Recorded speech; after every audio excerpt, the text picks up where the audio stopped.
much, and I really appreciate the opportunity to share with everybody today.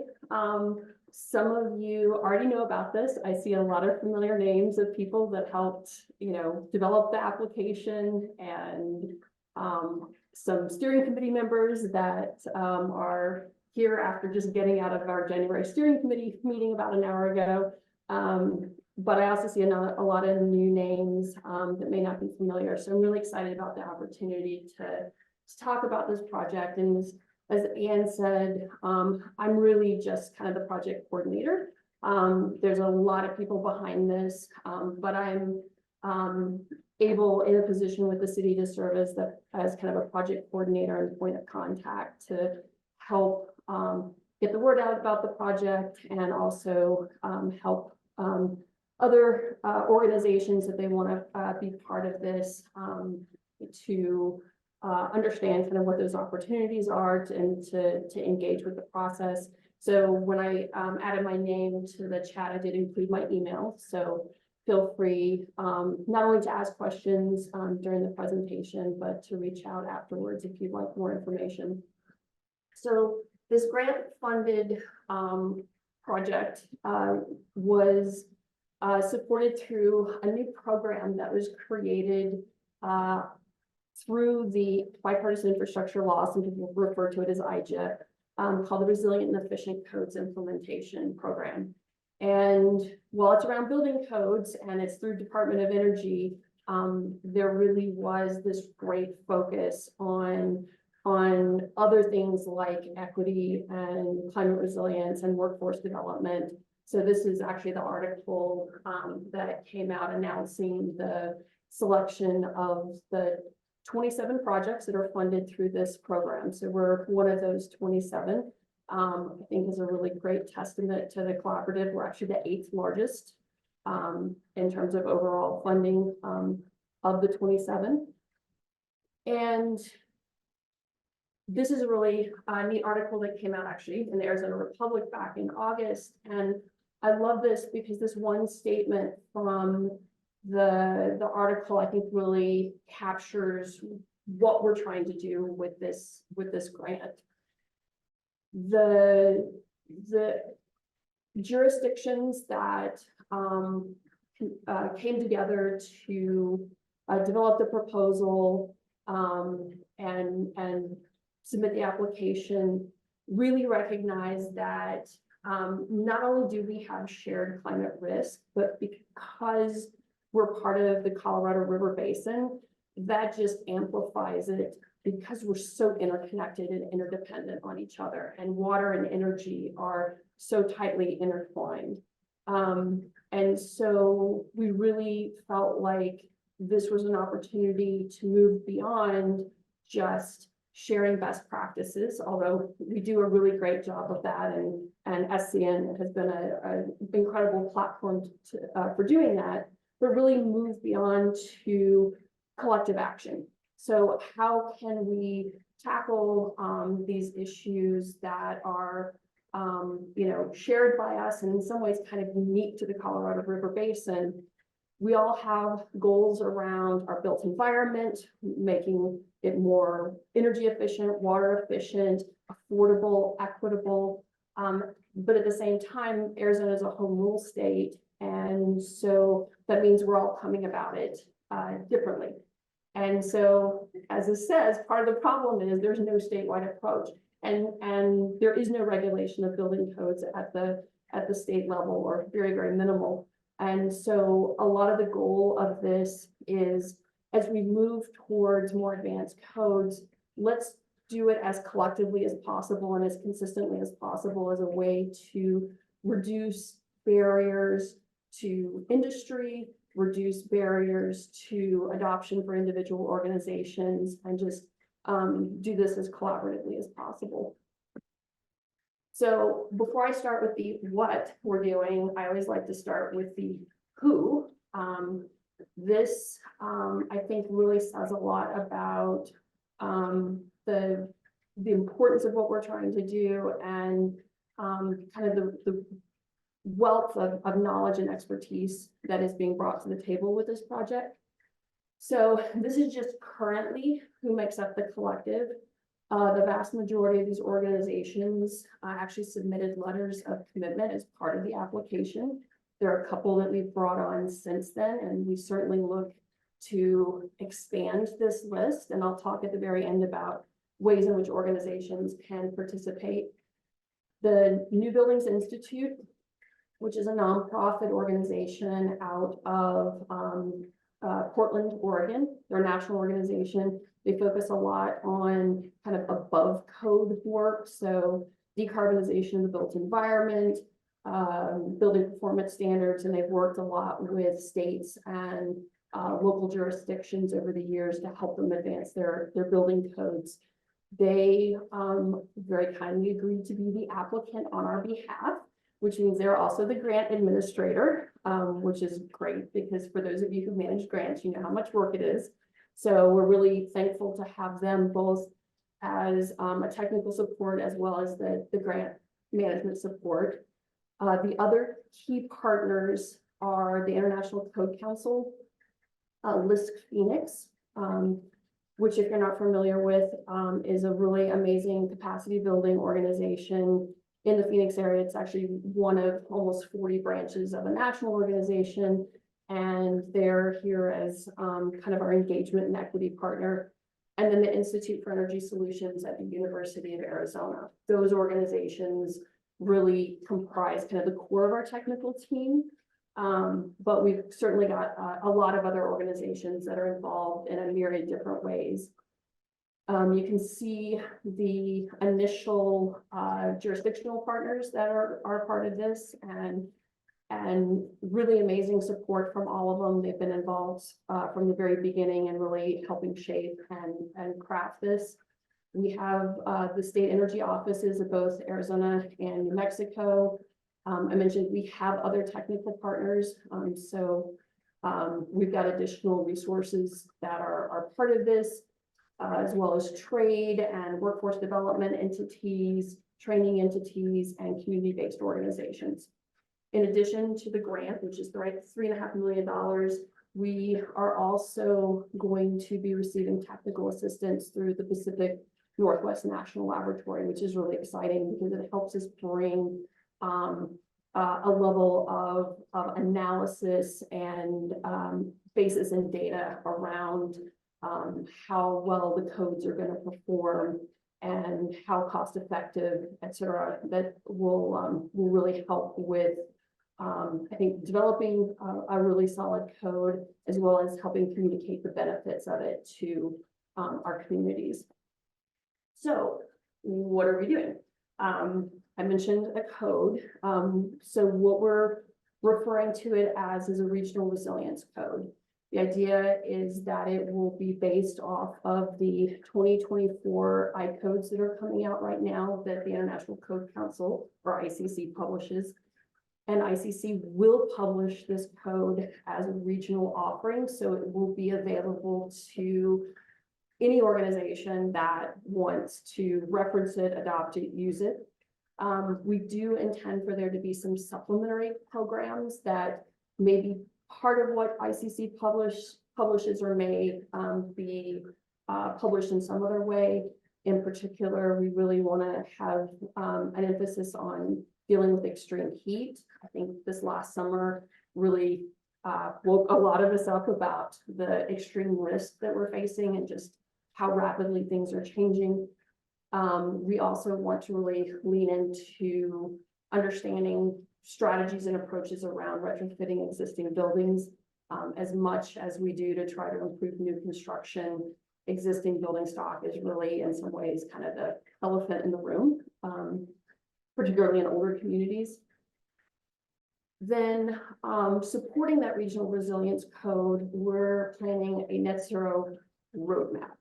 This is intended to be more of a policy document rather than a building code. And the idea behind it is the regional resilience code is the next step forward in how we improve energy and water efficiency in the built environment. But a lot of us already have policies and plans to look towards having a net zero built environment. And so the roadmap is going to be a set of approaches or policies or strategies that cities can focus on to make that transition more feasible, more effective. And so the intent is to really look beyond just individual buildings and consider things like changes in the grid. You know, how is generation changing? How is demand and distribution changing? What are other market changes that are happening that are going to affect how this transition needs to happen over time? What are the technological changes? And so this is kind of a supplement, you know, looking to the future piece of this. And then the third kind of what I think of as the more tangible elements of the project is a living implementation guide. We recognize that just doing the code and doing the roadmap and just throwing it out there doesn't make that feasible for a lot of jurisdictions to even consider adopting. So the idea behind the implementation guide and the resources that will be part of that is to help build capacity in building departments and help lower the barriers to even considering adoption of the code and use of the roadmap. And then we've got 3 additional objectives that are a little more intangible, and they have to do with, one, the process that we're using. So the intent is this will be very technically sound and an equitable process. And to support that, we'll have 2 advisory committees, at least. We'll have an equity advisory panel that will kind of bring that voice for the needs and the concerns of disadvantaged communities, as well as at least 1 technical advisory group to help with the more technical aspects of the code development and the roadmap. Then the third piece, the third of the intangibles, the 5th piece, is like the living implementation guide about how we build capacity. And so a good amount of the funding is actually going towards training and certification aimed at building departments in the region. And there will be 2 waves of training. They'll be focused primarily on the International Energy Conservation Code element of this. So the first wave will be focused on the 2021 and will occur early in the project. And then towards the end of the project, we will do another wave of training focused more on the 2024 IECC, along with financial support to try to increase the number of folks in the state that are certified through ICC as energy specialists. And then the final piece is also around improving the likelihood of adoption of these tools, is really building support in the communities, awareness about the importance of building codes and how they impact health and climate resilience and equity, and helping people understand why communities need to move in this direction. And then some elements of that really focused on elected officials as well. So I'm not going to go into this one in a lot of detail, but I know it sounds like a lot, and this sounds like a really ambitious undertaking. But I put this slide in because I really want to underscore that this, as cutting edge as it is, it's not brand new. We're not completely going out on a limb and doing something that no one's thought about yet. So this is just kind of a sampling of some of the really recent work and publications of just our partners, just a sampling. So you can see that there's a lot of thinking happening, a lot of work happening to try to figure out how to make building codes better and stronger. And in particular, you know, we're really drawing from a lot of the work done around heat and done around water conservation and done around equity. All right. So the timing of all this is a 4-year project. The project technically started on October 1st of last year. Unfortunately, Department of Energy is a little overwhelmed with the amount of funding that they're having to administer right now through both IJA and IRA. So we are still awaiting finalization of the actual award documentation. We have been slowly kind of gearing up to get started. We've created a steering committee that draws from that initial list of organizations that were, partners in the application. We're really putting a lot of energy right now into doing a detailed project management plan. What we submitted to Department of Energy's fairly general, and so there's a lot of room to kind of drill down a little bit and set ourselves up well for the project with this planning. But once we are able to get that final paperwork, which we're hoping is just maybe a few weeks away, some of the initial elements of this are really around how do we bring more organizations into this process, establishing those advisory groups that are going to support the development of these products.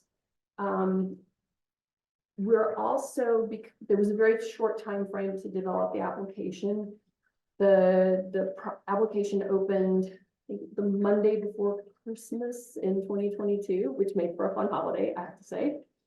We had to have a concept paper in by the end of January, and then the full application before the end of February. So we tried to do outreach to other communities, but we didn't have a lot of time.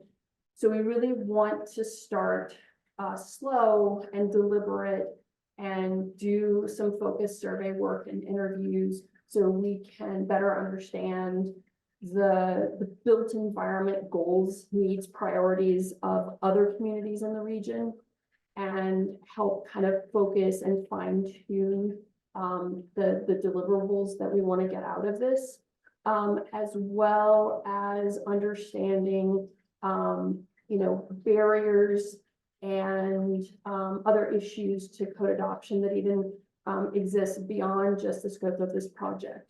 So a lot of this work will help with this project, but we also hope that a lot of that survey work will feed into other programs, other projects, potentially other grant applications, to just help move us forward, because there's going to be quite a bit of additional funding that's available through the IRA to help address issues with adoption of energy codes.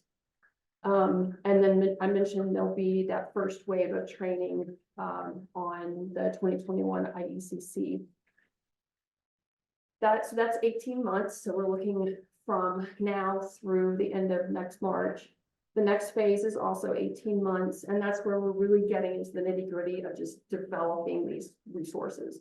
So the draft code, the net zero roadmap, coming up with all those implementation resources, developing the second wave of training, which will be, as I said, roughly based on the 2024 IEC, but will factor in this regional resilience code. So figuring out what that training needs to look like, and throughout it all, continued outreach to the community and to stakeholders to provide input on the development of these resources. And then the final phase, which is the last year, going from October 2026 to end of September 2027, is just getting those things published, launching the living implementation guide, and then a lot of education around what we've done, here are the tools, how they can be used, and really trying to get it into as many communities' hands as possible. And then that second wave of training that's based on the resilience code, based on the 2024 IECC and those energy specialist certifications. So just to wrap up, because I want to leave plenty of time for Q&A. please, in front of my slide. So how can communities be involved, or in some ways other organizations as well? One is help inform the process by taking the survey. We're planning on those surveys occurring between April and August this year. Like I said, it's not just about this project, it's about how we can better understand the needs of communities around the built environment and the barriers to implementing the kinds of codes that might help them achieve their long-term goals. Where the assessment report that will be based on those surveys will go to the state energy offices in Arizona and New Mexico to help them. There's a considerable amount of funding around building code implementation that is going to be coming through those offices. And so this gives us an opportunity to communicate needs from our local communities to those offices, and hopefully they can use that to support their development of their grant programs. You can also participate in the process. We will have these technical and equity advisory committee meetings. You're welcome to attend them. They'll be virtual. You're welcome to be part of the review process and part of working groups. If you want to, roll up your sleeves and help with developing the products that we're working towards. You can also engage your local communities. We welcome having local code committee members participating in this process. More than happy to present to those local code committees or boards. We also want to, as we do our community outreach and education, touch as many folks as we can across the state. And so helping us get information out about those sessions, and then just sharing the resources as they're developed across your communities. And then there's using them as well. So we're not mandating that anyone participating in the process adopt the regional resilience code in any form or in any time frame, but we hope when you do a local code adoption process, you'll take it into consideration. You'll look at the proposed code language and where that can support moving your built environment to a more resilient and equitable place. The roadmap can certainly be used to inform development of general or comprehensive plans or other long-term plans, climate action plans. The implementation resources are intended, even if you're not ready to implement, whether it's this resilience code or the International Energy Conservation Code, that it can help you assess what it would take to do that, the kinds of resources you need, the kind of staffing you would need.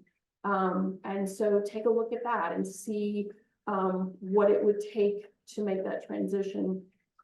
And then there's going to be a large education component to that guide as well. So getting those resources in the hands of your community, your elected officials, to help them also see why this is so important, why building codes have the potential to have such an impact in our community. One of the points I keep coming back to is the buildings that we build today are going to be around for 30 to 50 more years. So this is an area where we so have to be proactive and thinking long-term if we're going to be able to build the communities to meet the needs of the future. And then the final piece, and this certainly is a little bit of a carrot we can offer if you do the surveys. We have, like I said, a significant amount of funding that's focused towards training, subsidizing the certification of staff. There's funding to subsidize getting the digital code subscription that'll give you access to the code once it's published. If you do the surveys, you get qualify to get some of those benefits. We'll certainly make them available as broadly in the state as the grant funding will allow, but we'll give priority to anyone who comes and participates as part of the process. And I believe I'm gonna wrap it up there, because like I said, I want to leave plenty of time for Q&A. If you do want to get more information, or if you want to share this with anyone else in your community, feel free to go. We have kind of a placeholder project website. We'll have a real one, hopefully in the next couple of months. But the city's Climate Action Hub website, there's a tab on the top that says Recce that will give you more information, shows a list of partners, actually has a copy of the main narrative part of the application that we submitted. There's a little form people can fill out if they are interested in participating or just following along with the process. And my contact information is also there as well. So that's that.